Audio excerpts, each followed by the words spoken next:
Hi, friends. Welcome to La Femme Bleu. Thank you for tuning in. Don't forget to subscribe. So, just wanted to give you a quick update here. I think I did a video about a month ago. I think. I'm not even sure anymore. But about a month ago, I'll just give you a quick recap. My ex had dropped off our oldest son to somewhat of a boot camp so that he could actually go to some form of training since he literally dropped out of school. He's 16 now. So now this is a program where it takes, there's a waiting list for it. So, of course, once you get in, you kind of want to stay in. So he dropped them off um, the first week of January. And I was so excited because I knew that this would be a program that would actually give him a second chance, a chance to have some kind of a skill, some kind of a trade under his belt, but also he would have been granted his GED. So, so he would have had his high school diploma as well as some kind of a trade that he could actually apply. I'm not even sure what they do, but I do remember years ago I used to be a counselor for a trade school. So I remember some of the trade skills that kids would walk away with. It would be mechanical. Some of them had plumbing. So either way, he would have had something more than what he has now. So lo and behold, 7 days later, my ex went, picked him up, and brought him back home. And from what I understand, he's been pretty much staying on the couch since then. So the school had a meeting about a week ago to kind of figure out, okay, what's the next step since now he's been picked up, he didn't stay in the program. What do we do now? And it was pretty much the same spiel. He's not motivated to get in line to do the schoolwork. He's definitely not motivated to physically go to the school. So now we're back to square one. And so, as a parent, I question what was behind this man's thought. Because apparently this was about 2 to 3 hours away from home. So you're driving 3 hours to pick up a kid that you dropped off a week before, but not,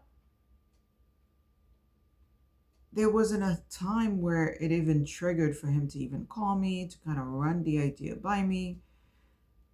So he just made this decision, and I would have never suggested that he drives back to pick up a kid that he dropped off a week before, only because several things come to mind. First of all, he's a minor. And I don't care how much he may have threatened to do something. Maybe he decided he was going to break the entire place apart, take it all apart. You know what? At the end of the day, what would have happened? What's the worst that would have happened if he did not pick him up? They would have called the cops. They probably would have arrested him. That would have taught him a lesson. Honestly, I think as a parent, we cannot always bail our children. If they decide to make the wrong decision, then there are consequences. So that would have been my take on it. I would have been like, nope, leave him. Let him figure it out. He needs to straighten up. There are plenty of other kids his age there. He's not the only kid, and he's definitely not the only problem they've had. If this is a program that they're running for children who either cannot learn in a standard school setting, or children who have decided that they're going to be a menace to society. So I would have never picked him up. And so that was one of the questions that I had during the meeting. I wasn't questioning him, but it was a generic question, and I asked because there were several people, the principal, I think the assistant principal, the counselor, the teachers, they were all part of the meeting. So I said, oh, I was just wondering if he was not picked up, what's the worst that could have happened? And of course he says, well, of course he's a minor. So of course he jumped to answer that question. Of course he's a minor, so I'm still responsible for him if he doesn't want to stay there. So, I had to pick him up. I'm like, no, goofball, you didn't have to pick him up. You didn't have to pick him up at all. Just like you didn't have to give in when he was 10 or 11 and decided to not go to school. You didn't have to give in either. But he's like an enabler, And now we have another issue in our hands. Well, more so in his hands, but I feel badly about it all because at the end of the day, what are these kids going to walk away with? So our daughter, who is 15, now she's misbehaving in school. She failed math. She has to retake it. And you know what? There was a meeting last week about her behavior. Excuse me. And she doesn't have cell phone service, but yet she's always on a cell phone because, of course, she can access the Wi-Fi at the school. So that's been a major issue. And I'm like, you know what? Just leave the cell phone in your locker. You can't. I don't understand it. She can see the path that her brother has gone. So why would you want to repeat the same path? He's gone down a hole where I'm not even sure how he can dig himself out of it, because every single program that's out there, he doesn't want anything to do with it. But yet, she's starting to do the same exact thing, not going to class. The other day, I made it a point to call her midday through Facebook because she doesn't have any cell service. And she picked up. Where was she? In the bathroom. I'm like, what are you doing in the bathroom? You don't have class? I don't understand that. I'm not physically in the home. I'm not physically active in their lives in terms of making sure that certain things are in place. But at the same time, I want to make sure that I somewhat pinpoint them in the right direction. And I don't understand it. I don't get it. The writings are on the wall, really, for both of them. One has already dropped. One is following the footsteps of her brother. And so, what's going to happen? I don't get it. You claim to be a man of God. You claim to be the head of the household, but yet you don't even know how to lead yourself. So how do you lead two children?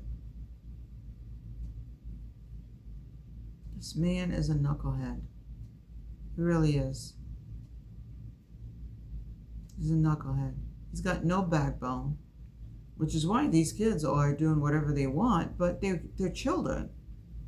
They need an adult who can steer them in the right direction, and he's not doing that. Yeah.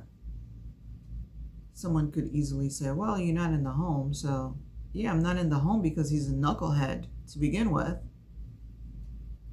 And I couldn't live my life with someone who doesn't support, who doesn't provide protection, safety, nothing. He brings nothing to a relationship.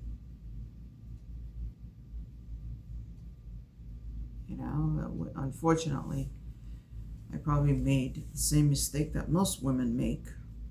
We come into the relationship thinking, oh, we're young. We can focus together. We can build a life. And then what happens? One person changes and the other doesn't. One person has the plans and the other doesn't. And so that brings a conflict.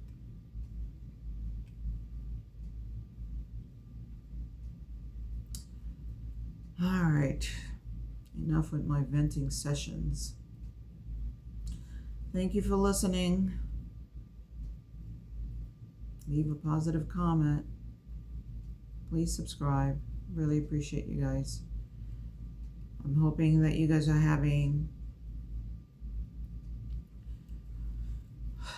hopefully utilizing my failed marriage to see some signs where you can make an effort to turn your marriage around and have a successful marriage. I don't think marriage is that hard. I really don't. It's really two people coming together, saying, I want this to work, and making it work.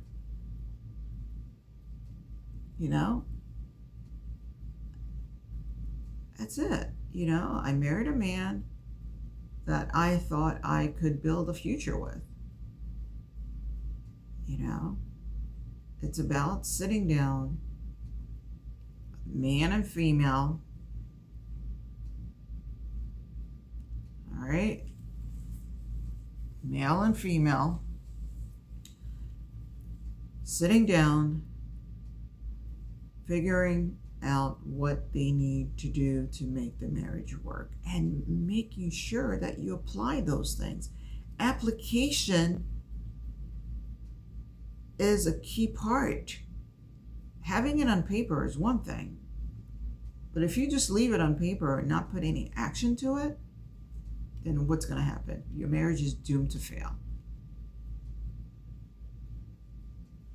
Let's not go with those statistics. Half of the marriages fail. I don't even understand how two people can come together, a man and woman can come together and not give 150% to make the marriage work. Whether it's losing weight, whether it's eating right. Before you say I do, you gotta make a plan.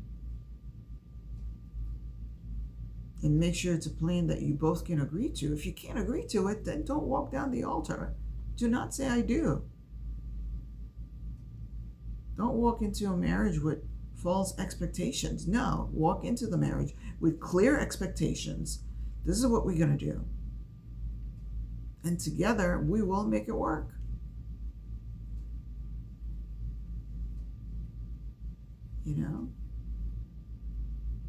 That's it. It's not complicated. It's not complicated. It's not complicated. All right, friends. Until next time, thank you for listening in. Thank you for subscribing, and leave a favorable comment. Something uplifting, please. Thank you. Until next time, friends.